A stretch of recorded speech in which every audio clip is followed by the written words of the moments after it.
Turn away from sin, be faithful to the gospel. Turn away from sin. Jim, turn away from sin, be faithful to the gospel.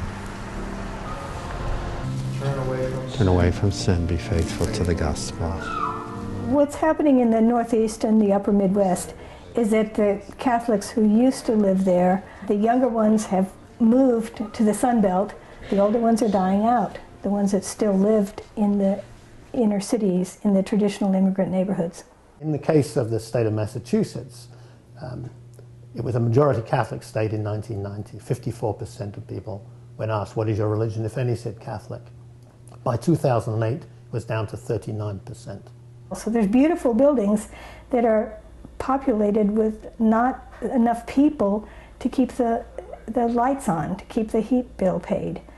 New England has always had a glut of priests compared to the rest of the country. When the Irish came, they brought their priests. When the French came, they brought their priests. When the Poles came, they brought their priests. In many of our communities, we have more than one church.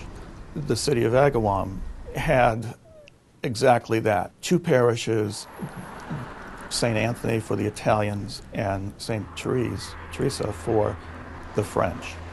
In 2000, the numbers had fallen to such an extent they were merged into one national parish and renamed the parish to All Saints. In the current iteration of our planning efforts, it was determined there was really no longer a big need to have All Saints, so we closed All Saints, and now there are only two parishes in Agawam, and that was tough for the folks from All Saints. Closing of a parish is like tearing out part of your heart. I have walked by the old parish several times, and I stand there and bless myself, and I know I have tears in my eyes because it's sad. I say, it's sad that you're so beautiful and you're sitting here doing nothing. When people are facing the closing of a church, the primary emotion is really grief. It is, in fact, a dying of a beloved member of the family. These are the communities and the buildings wherein, for generations, people brought their joys, their sorrows, the bodies of their loved ones. I think what people in the Northeast see is they see beautiful old structures that are virtually empty, and that feels like decline. What people in Dallas and Atlanta and South Carolina and places like that see is a much more vibrant, very active Catholic presence that they've never experienced before. When I came here in 1989, we had approximately 1,200 families. We now have 2,753 families. If they all came, we wouldn't know where to put them. My husband's job brought me to Charleston, South Carolina, and I have been here ever since. This is a big Bible belt. And so if you don't go to one church, you'll go to another one, or you'll sort of be pressured to go, or you'll be invited and you'll hear all about Jesus. And then there's a lot of people coming down here, a lot of retirees that are already Catholic. The Lord takes you where He wants you to go. And He certainly put the little nudges in front of me to become a Roman Catholic. There's a lot of people moving from the north to the south, and they're bringing their Catholic religion with them. We decided when we moved to Charleston that we would get more involved in the church.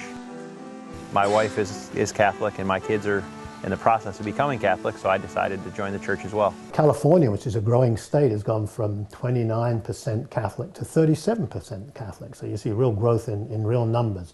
And a place like South Carolina, which was never had very many Catholics, 6% in 1990, by 2008 it has 11%.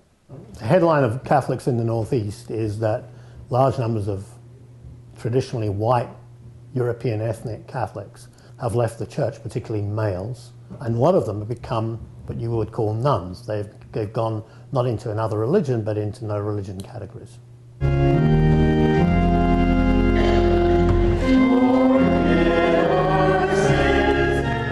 I used to teach CCD up at Sacred Heart.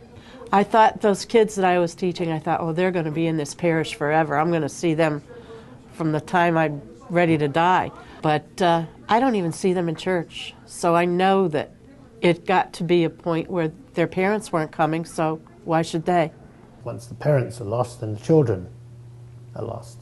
So the Catholic population obviously is older than it was in 1990. If I do what the Lord is asking me to do, it's His church. It may decrease in number, but the church will survive. He said that, I will be with you until the end of time. He didn't say the numbers. He didn't say how many churches. He didn't say that. He just says, I will be with you until the end of time. When we look at national figures, there isn't a great deal, not dramatic change between 1990 and 2008. Roughly 1 in 4 Americans is still a Catholic. We're more like the rest of the country now. So we have the added burden of trying to close these places in a way that says something about moving forward, not walking away. Thank you. Thank you. Good night. Good night, Mary. Thank you. Have a nice evening. Okay, you too.